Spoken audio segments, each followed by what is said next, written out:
إنا هديناه السبيل إما شاكرا وإما كفورا.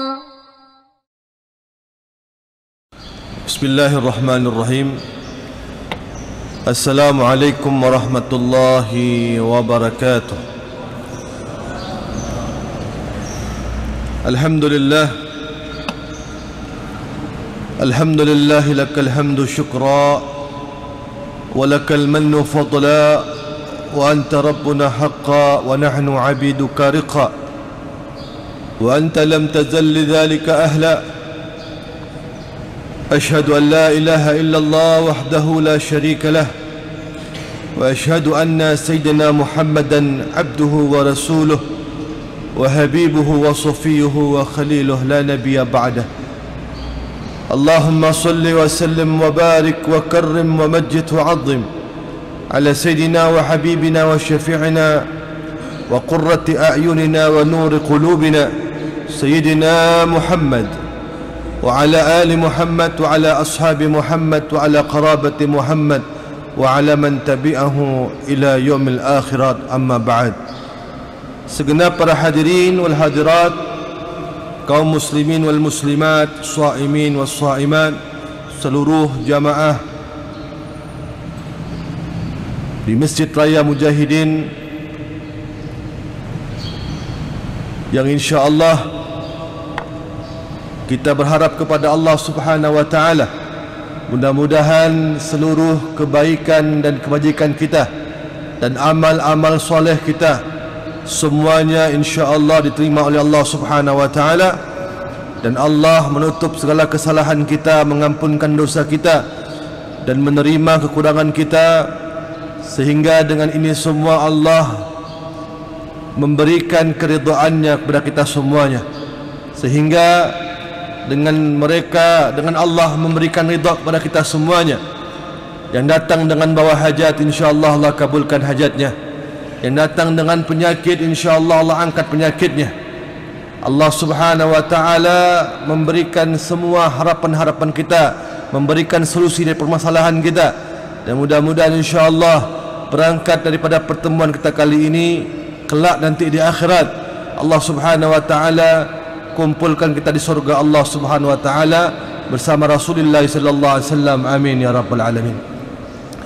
Hadirin wal hadirat yang berbahagia, pada subuh yang ke-8 ini saya diamanahkan untuk menyampaikan tausiah subuh, memberikan pencerahan terutama dalam diri saya sendiri dan kepada seluruh hadirin wal hadirat, agar kedepannya kita menjadi hamba-hamba yang lebih bernilai, yang lebih bermakna, yang insya-Allah sukses dunia wal akhirah. Hadirin wal hadirat yang berbahagia, sama kita ketahui bahwasanya bulan Ramadan ini merupakan bulan yang mulia, bulan yang agung. Seluruh kebaikan dan kebajikan yang biasa kita lakukan di bulan-bulan yang lain, ketika dilakukan di bulan ini, Allah melipat gandakan jauh daripada sebelumnya. Sampai diterangkan dalam beberapa hadis, ketika kita mengamalkan ibadah sunnah pun, maka pahalanya Allah samakan dengan pahala wajib di bulan lain. Ketika kita melakukan satu ibadah yang sifatnya itu adalah ibadah wajib, maka Allah Subhanahu wa taala akan menggandakan pahalanya tembus sampai 70 kali lipat pahala ibadah wajib di bulan yang lain. Dan Nabi menyampaikan sebuah berita informasi yang luar biasa. Nabi katakan, ini bulan ada satu malam yang Allah rahasiakan, yang tidaklah orang tersebut bermunajat kepada Allah Subhanahu wa taala. Mereka memohon kepada Allah, berpapasan dengan malam tersebut hanya untuk mengharapkan ridha Allah Subhanahu wa taala. Maka ketika hamba tersebut beribadah kepada Allah, maka dia punya ibadah Allah samakan dengan 1000 bulan, yang kalau dihitung dengan cara tahun diperkirakan 83 tahun atau 80 lebih. Jadi juga di bulan ini juga kata Nabi sallallahu alaihi wasallam, Nabi menyampaikan sebuah berita yaitu bulan yang diturunkan Al-Quranul Karim. Yang sama kita ketahui, semua yang terlibat dalam proses penurunan daripada wahyu Allah tersebut, yaitu Al-Quran, semuanya menjadi mulia, bahkan menjadi lebih mulia dari sebelumnya. Malaikat Jibril yang statusnya merupakan malaikat yang sama dengan yang lain, ketika diterlibatkan oleh Allah dalam proses penurunan Al-Quran, maka malaikat Jibril menjadi malaikat yang Sayyidul Malaikah, pemimpinnya para malaikat. Begitu juga Rasulullah SAW, ketika diturunkan Al-Quranul Karim, maka beliau menjadi Imamul Anbiya, pemimpin, imamnya para nabi. Bahkan kita pun juga terpercik akan keutamaan tersebut ketika kita pun mendapatkan menjadi umat yang turunkan Al-Quran, maka kita pun menjadi umatnya Rasulullah, umatnya yang paling baik. Sampai-sampai Allah katakan, kuntum khaira ummatin ukhrijat linnas, sesungguhnya kalian tersebut adalah umat yang paling terbaik yang telah kukeluarkan, ta'muruna bil ma'ruf wa tanhauna 'anil munkar, yang mengarahkan, yang melakukan kebaikan dan melarang dan mencegah pada kemungkaran. Dan itu semuanya karena mereka mengamalkan Al-Quran. Bahkan malam yang di situ turunkan Al-Quran merupakan malam yang terbaik. Bahkan bulan pun yang mana dilibatkan untuk turunnya Al-Quran merupakan Sayyidus Syuhur, pemimpinnya bulan yang terbaik. Nah, begitulah hadirin wal hadrat yang berbahagia. Artinya pada hari ini, siapapun mereka semuanya yang mendekatkan diri pada Al-Quran di bulan suci Ramadan, bulan yang turunkannya Al-Quran, maka insya-Allah Allah Subhanahu wa taala akan memberikan kemuliaan pada itu orang.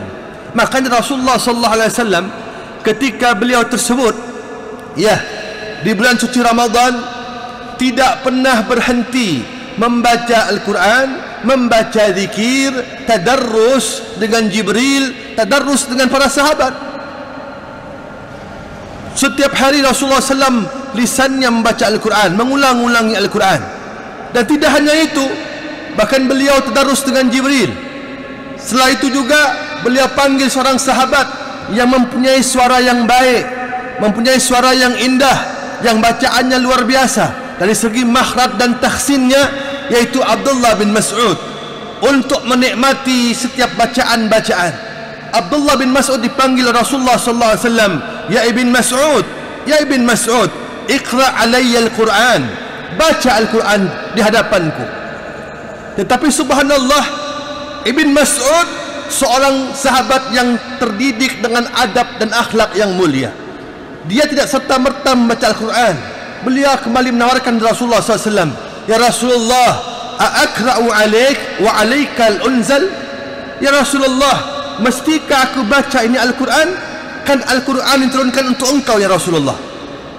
Adab luar biasa. Akhirnya Rasulullah SAW mengatakan, hari ini aku ingin mendengar dari bacaan-bacaan yang lain agar lebih bisa menikmati itu bacaan. Nah, subhanallah hadirin wal hadrat yang berbahagia, lihat cara adabnya kalau kita itu tadarrus. Yang satunya baca sambil menyimak, yang dengar juga dia baca dan menyimak. Yang dengar cukup menyimak dalam hatinya dan menyerapi makna-maknanya. Nah, Abdullah bin Mas'ud radhiyallahu anhu warḍah, beliau membaca surah An-Nisa, 1 ayat, 2 ayat, Nabi dengar dan terus mendengar sampai di kalimat ayat yang berbunyi, fa kaifa idza ji'na min kulli ummatin bi syahidin wa ji'na bika ala haula'i syahida.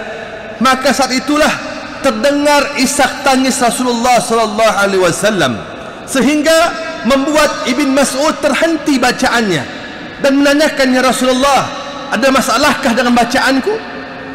Maka Rasulullah SAW mengatakan, "Bacaan yang kau baca wahai Ibn Mas'ud itu berkenaan dengan diriku. Itu berkenaan dengan diriku. Allah mengatakan, fa kaifa idza ji'na min kulli ummatin bi syahidin." Maka bagaimanakah jika seandainya para nabi, para anbiya didatangkan oleh Allah untuk mensaksikan mempersaksikan setiap umat-umatnya yang ada.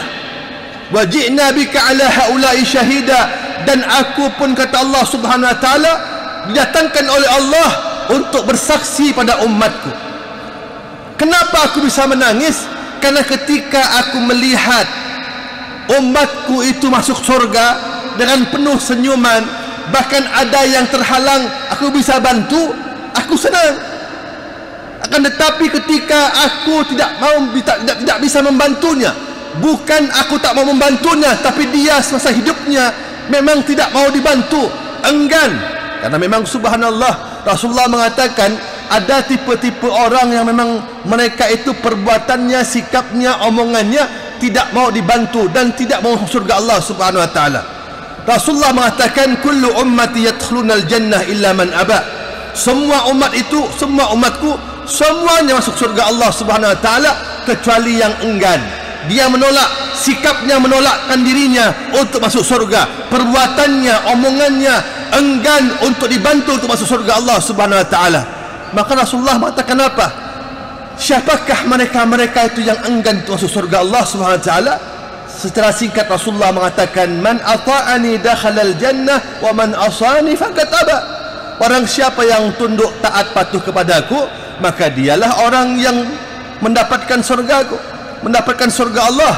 Dan barang siapa yang mana mereka enggan untuk melaksanakan perintahku, bahkan berbalik arah, justru yang kularang, yang kucegah justru diperbuati oleh mereka semuanya, merekalah orang-orang yang enggan masuk surga Allah Subhanahu wa taala. Dan disitulah kata Rasulullah SAW, ketika aku tidak bisa bantu mereka semuanya, maka aku pun menangis. Nabi menangis dan menangis seperti perasa terpilu, ya, tertoreh luka di hati beliau.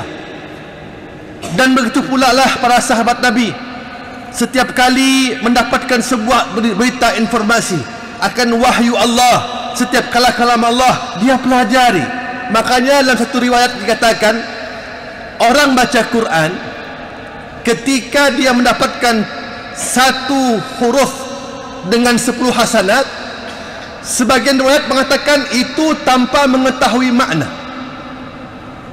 Akan tetapi ketika orang membaca Quran, ketika dia tersebut memahami makna, menyerapi makna, maka dia akan mendapatkan 700 hasanat kebaikan. Ini perkataan dituangkan dalam kitab Fawaidul Mukhtarah, yang mana langsung diucapkan oleh Habib Zain bin Ibrahim bin Simin di kota Madinah. Seperti itu keutamaannya. Makanya sahabat Nabi sallallahu alaihi wasallam, ya, hari-hari mereka Al-Quran, ngomong Al-Quran, bersikap Al-Quran. Bahkan Rasulullah SAW itu pun dikatakan adalah ketika Sayyidatina Aisyah radhiyallahu anha tanya, kaifa akhlaqun Nabi? Ya Aisyah, ya Khumairah, ya Ummul Mukminin, bagaimanakah akhlaknya Nabi Muhammad SAW? Maka cukup panjang kalau dijabarkan satu persatu. Maka kecerdasan Sayyidah Aisyah, beliau mengatakan apa? Kana khuluquhul Quran. Oh, itu Rasulullah sallallahu alaihi wasallam, dia punya syahada. Ada waqt intaha. Kana khuluquhul Quran. Karena akhlaknya itu adalah akhlak Al-Quran. Akhlaknya akhlak yang tertera dalam Al-Quranul Karim. Makanya sahabat melihat akhlak Rasulullah sallallahu alaihi wasallam. Abdullah bin Umar, kesederhanaan beliau tersebut tampak wah ketika rumah beliau hari-harinya terisi dengan bacaan Al-Quran. Satu ketika Abdullah bin Umar radhiyallahu anhu warada, beliau lagi baca Quran, dia serapi satu ayat per ayat, dia pahami itu Al-Quran. Sampai di sebuah titik bacaan, dia berulang-ulang sampai ratusan kali enggak melanjuti. Diulang terus. Istrinya lihat, ngapain ini suamiku? Akhirnya tiba-tiba terdengar di luar suara seruan jihad. Istrinya bilang, suamiku Abdullah, itu sepertinya ada seruan jihad. itu nyaring terdengar. Berhentilah baca Quran dan penuhilah seruan tersebut. Ternyata Rasulullah SAW mengumpulkan para sahabat, dan rupanya Rasulullah SAW membutuhkan daripada para mujahid-mujahid yang akan dipersiapkan di perang dahsyat, yaitu perang Mu'tah, yang perbandingan jumlah pasukan itu ratusan ribu bedanya. Akhirnya dikumpulkanlah semua sahabat. Maka Nabi memilih sahabat-sahabat yang terbaiknya dan menentukan siapa panglimanya. Di saat itu Rasulullah langsung mengumumkan, untuk yang menjadi panglima perang di perang Mu'tah ini didahului oleh Zaid bin Harithah. Fa in usib, jika dia tertimpa musibah atau meninggal, maka yang menggantikannya adalah Ja'far bin Abi Talib, abangnya Sayyidina Ali. Dan kalau Ja'far pun meninggal, fa in usib, maka yang menggantikannya adalah Abdullah bin Rawaha. Fa in usib, kalaupun dia juga meninggal, terserah kalian siapakah yang lebih pantas untuk menjadi panglima kalian. Kalian lebih mengerti. Halas, setelah itu sahabat pun pulang mempersiapkan untuk medan perang. Abdullah bin Umar semenjak dia bubar menuju ke rumahnya, dia menangis sepanjang jalan. Tanpa terasa tangisan tersebut telah menghantarkan beliau depan rumahnya. Disambut oleh istrinya dengan penuh gembira. Istrinya menyambutnya. Sang istri melihat ada air mata yang berbekas di wajahnya, di pipinya Abdullah bin Umar. Kata istrinya, bilang apa? Tumben wahai suamiku, ini air mata apa ini? Air mata takut mati. Ini air mata takut perang. Tidak usah begitu, kata istrinya beliau. Wahai suamiku, jika memang ini engkau takut mati, takut perang, sudah kau izin sama Rasulullah, bilang di perang ini kau enggak usah ikut. InsyaAllah Rasulullah memaklumi dengan alasanmu. Ternyata apa kata Abdullah bin Umar? Hai istriku tercinta, ketahuilah, dari dulu sampai sekarang aku berdoa dan mendambakan hari-hariku mati dalam keadaan jihad. Nah, hari ini aku mendapatkan sebuah sinyal bahagia. Apa itu? Sepertinya di perang ini aku akan habis di perang ini, akan meninggal di perang ini. Nah, lalu kenapa kau menangis? Kata istrinya. Tangisan ini bukan takut mati, takut perang. Tadi kan sama-sama kamu, ketika aku sebelum menghadiri daripada panggilan tadi, kan aku lagi menikmati bacaan Al-Quran. Ada sebuah ayat yang mana itu ayat ku ulang-ulang. Kenapa? Aku terus memahami dan terus memahami. Semakin ku pahami, semakin dalam dan tidak mampu membuat aku membendung air mataku. Apa itu ayat? Bunyinya, wa in minkum illa wariduha kana ala rabbika khatman maqdiya. Apa kata Allah? Sesungguhnya kalian dipastikan akan melewati jembatan yang membentang neraka jahanam. Di perang Mu'tah ini sepertinya sinyalnya aku akan meninggal, dan dipastikan setelah itu aku akan melewati jembatan ini. Yang membuat aku menangis ketika aku melewati tersebut, apakah aku selamat atau tidak? Itu yang membuat aku daripada menangis. Allahu Akbar. Luar biasa. Tangisan seperti inilah tangisan yang akan memadamkan api neraka Allah yang akan menghantam kita semuanya, hadirin. Maka untuk itulah hadirin, yuk sama-sama di bulan yang mulia ini akrabkan diri kita dengan Allah, akrabkan kita dengan penghambaan kepada Allah, akrabkan diri kita dengan Al-Quranul Karim, kitab Allah. Ya, baca setiap hari, bawalah mushaf dan adablah. Saya beberapa waktu yang lalu cukup heran, ada beberapa orang menganggap mushaf itu bahkan surah Yasin yang dibaca seakan-akan tidak punya nilai harga. Bayangkan ketika kita membaca doa untuk orang yang meninggal, tiba-tiba Yasin itu dibaca seperti gaplek saja, kartu domino dibagikan seperti itu. Seakan-akan ini barang seperti kertas. Hari ini saya katakan, ini bukan berangkat dari masalah haram atau halal, tapi ini pantas atau tidak pantas, etis atau tidak etis. Setiap apapun saya katakan yang melekat dengan Al-Quran Al-Karim, maka insya-Allah menjadi mulia. Walaupun itu satu kertas, ya, itu Bishr Al-Khafi, boleh buka dia punya biografinya. Penyebab dia tersebut menjadi orang yang mendapatkan hidayah daripada Allah, yang dulunya adalah seorang pemabuk, hari-harinya di pasar hanya tukang mabuk saja. Tapi ketika dia mabuk, dia melihat beberapa preman menghancurkan satu rumah orang. Terakhir yang mau dihancurkan itu adalah satu kaligrafi berbentuk tulisan Allah yang sudah dijatuhkan ke bawah dan akan mau diinjak oleh itu preman-premannya. Melihat seperti itu, dalam keadaan mabuk tersebut, Bishr Al-Khafi masih dalam keadaan sadar. Dia pasang dia punya badannya, dia peluk itu kaligrafinya, dan akhirnya badan dia jadi sasaran empuk, diinjak oleh preman-preman tersebut sampai pingsan beliau. Ketika dia bangun sudah di rumah, saking subhanallahnya dia menjaga itu tulisan kaligrafi yang bertulisan Allah. Dia sadar dalam keadaan memeluk itu kaligrafi, sehingga ketika dia bangun sambil dalam keadaan yang cukup tidak seimbang, beliau letakkan di tempat yang tinggi, pingsan lagi. Dan terakhir subhanallah, dia melihat dalam mimpinya ada suara yang mengatakan, wahai Bishr, sesungguhnya karena engkau telah memuliakan daripada asma min asma'illah, ismun min asma'illah, maka enggak mungkin Allah akan tidak memuliakan engkau. Ayo bangkitlah engkau wahai Bishr.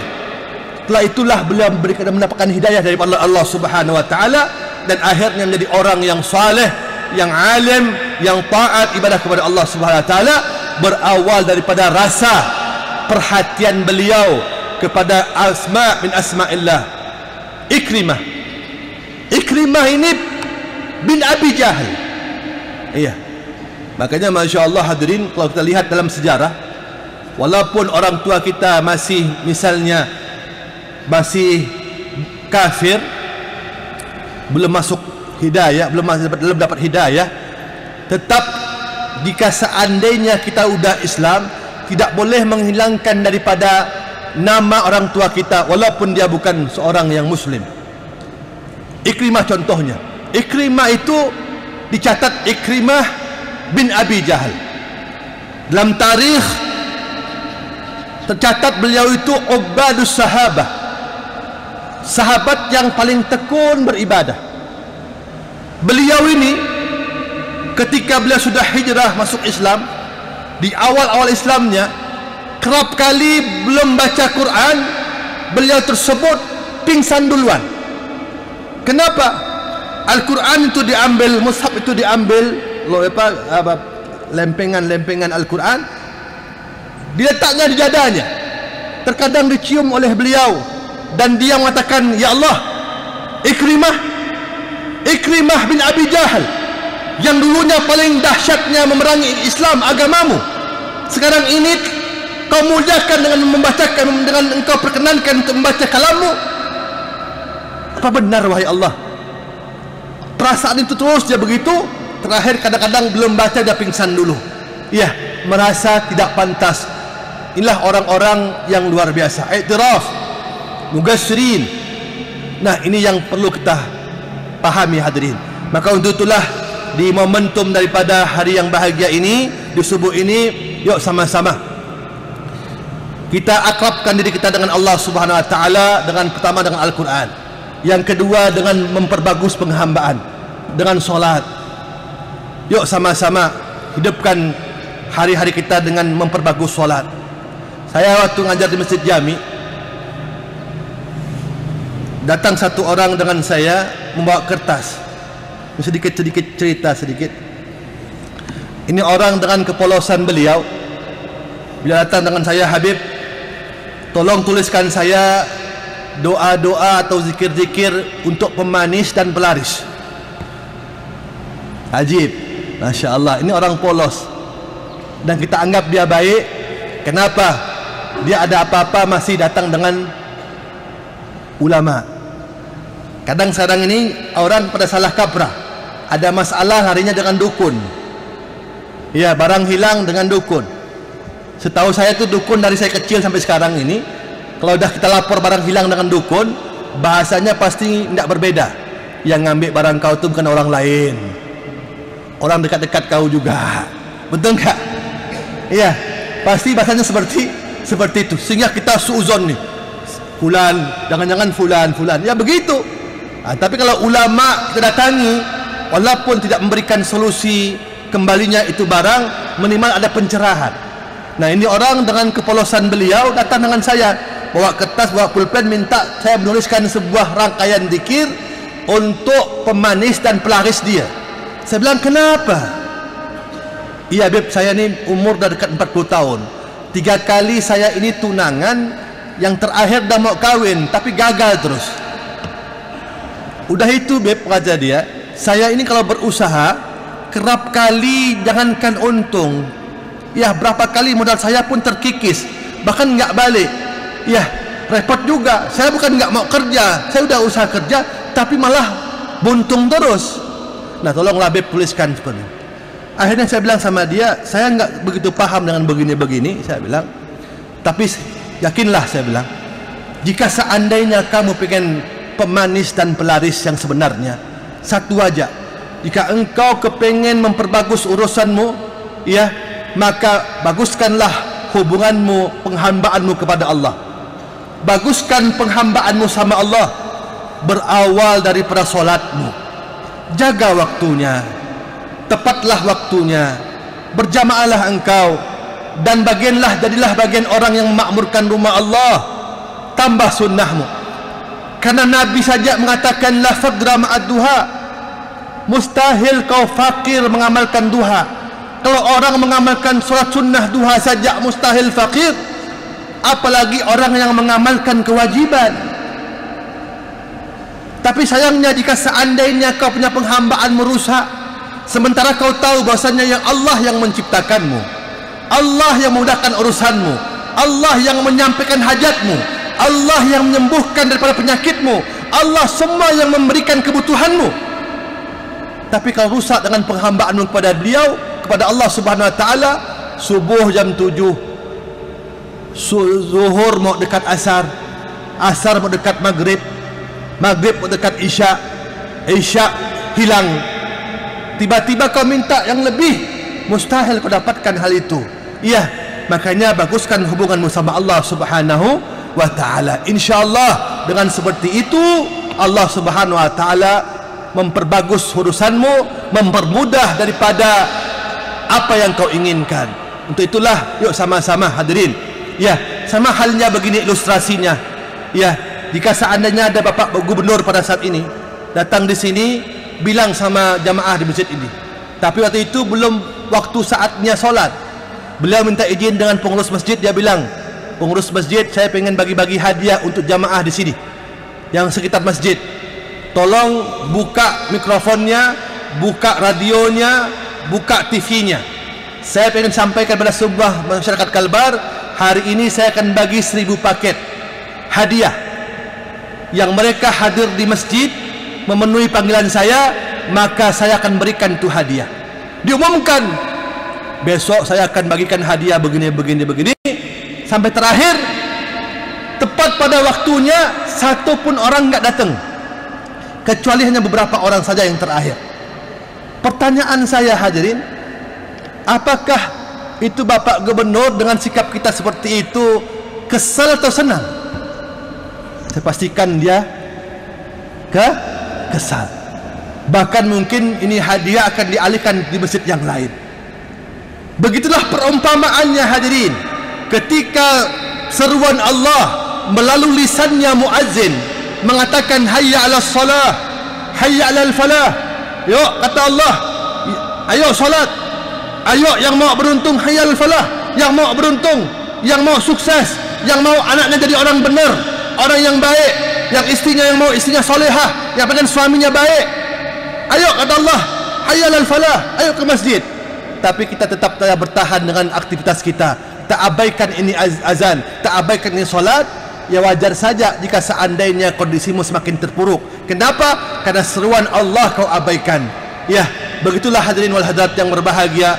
Mudah-mudahan tausiah yang sangat singkat ini menjadi pembicuk, menjadi pemantik daripada semangat kita untuk bertahan sampai hari akhir hidup kita semua, khususnya insyaallah sampai akhir Ramadan. Mudah-mudahan insyaallah Ramadan ini menghasilkan ampunan untuk kita semuanya, menghasilkan rahmat dalam kehidupan kita semuanya, dan mudah-mudahan kita semuanya menjadi hamba-hamba yang mendapatkan pembebasan dari api neraka Allah Subhanahu wa taala.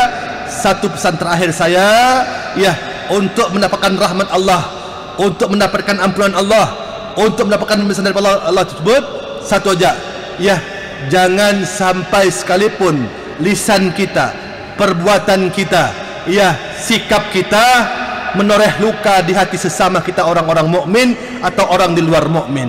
Rasulullah mengatakan, inistata'ta antanam wa laysa fi qalbika ghillun ala ahadin minal mu'minin faf'al, kata Nabi. Jika kau bisa, engkau sebelum tidur malam, satu pun orang tidak ada yang tertoreh luka di hatinya dengan sikapmu, khususnya orang mukmin, lakukan, kata Nabi, lakukan.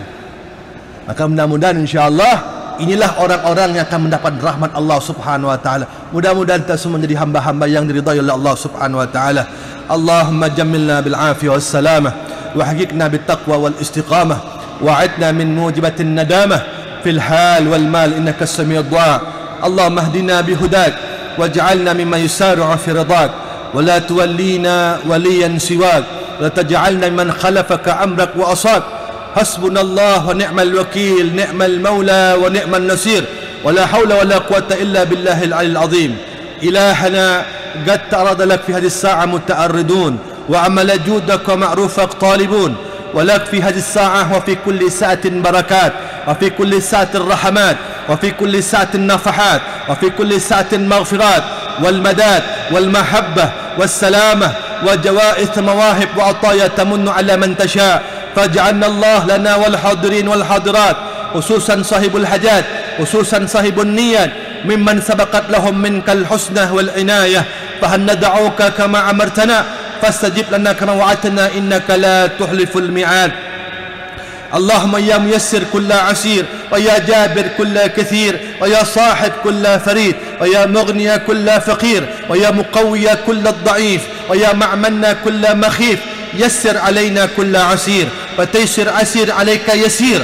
اللهم يا من لا يحتاج إلى البيان والتفسير، حاجاتنا إليك الكثير حاجاتنا إليك الكثير حاجاتنا إليك الكثير وأنت عالم بها وخبير.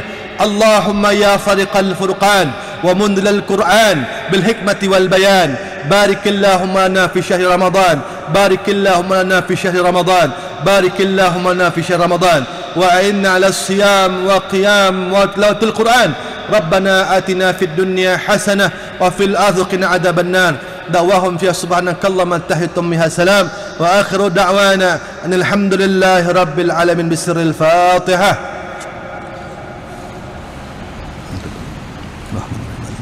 إياك نعبد وإياك نستعين. Ada baiknya kita menunggu sampai syuruk dan tuntaskan dengan salat 2 rakaat, salat isyraq, baru kita pulang masing-masing, insyaallah lebih berkah. Terima kasih atas waktu yang telah diberikan oleh pengurus masjid, dan mohon maaf atas segala kekhilafan dan kesalahan. Billahi taufiq wal hidayah wal ridha wal inayah. Wassalamualaikum warahmatullahi wabarakatuh. فبأي آلاء ربكما تكذبان